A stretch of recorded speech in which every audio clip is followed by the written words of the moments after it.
ఉమ్, కానీ సుప్రీంకోర్టు దాకా గతంలో వెళ్ళినప్పుడు కేసులు ఉమ్, పార్టీ కార్యాలయాలకి భూములు ఇవ్వడం తప్పేం లేదని హైకోర్టులు తేల్చి చెప్పినాయి. సుప్రీంకోర్టులు కూడా స్పష్టం చేసింది. ఉమ్, ఎందుకంటే ఢిల్లీలో ఉండేటటువంటి పార్టీ కార్యాలయాలు ప్రభుత్వ భూములే.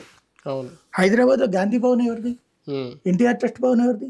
అవును. ప్రభుత్వ భూమేగా, ఉమ్, లీజేగా వాటికి. అవును. కమ్యూనిస్ట్ పార్టీ కార్యాలయాలు ఎక్కడ ఉన్నాయి? ఉమ్, ప్రభుత్వ భూముల్లోనే కదా. ఉమ్, దానికి ఒక విధాన నిర్ణయం ఉంది దశాబ్దాలుగా.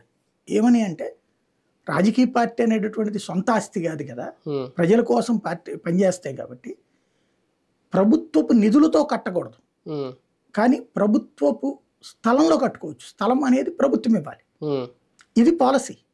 ఆ పాలసీ ప్రకారమే కట్టుకున్నారు గతంలో. గాంధీ భవన్ ఏమంటారు అప్పటికి ఎన్నిసార్లు గొడవ అయింది దాని మీద, ఉమ్, లీగల్ ఇష్యూస్ అవన్నీ కూడా. అవును.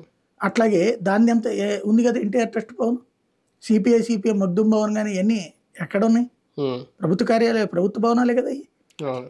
అవి కాకుండా మళ్ళీ అదనంగా ఇచ్చినవి కూడా ఉన్నాయి, ఉమ్, ట్రస్ట్లని అవన్నీ అని. అవును. అట్లాంటప్పుడు తప్పేవుద్ది. ఇంకోటి, పోనీ ఆంధ్రప్రదేశ్లో తెలుగుదేశం పార్టీ కట్టినటువంటి భవనాలు ఉమ్, ఏమన్నా కొనుగోలు చేసిన భవనాలా? అన్ని ప్రభుత్వం లీజుకు తీసుకున్నాయే కదా, ప్రభుత్వం ఇచ్చినాయే. ఉమ్, చంద్రబాబు గారి టైంలో ఇచ్చినాయే కదా, ఉమ్, అయ్యే కదా తీసుకుని కట్టింది. అవును. ఇటు జగన్మోహన్ రెడ్డికి సంబంధించినటువంటిది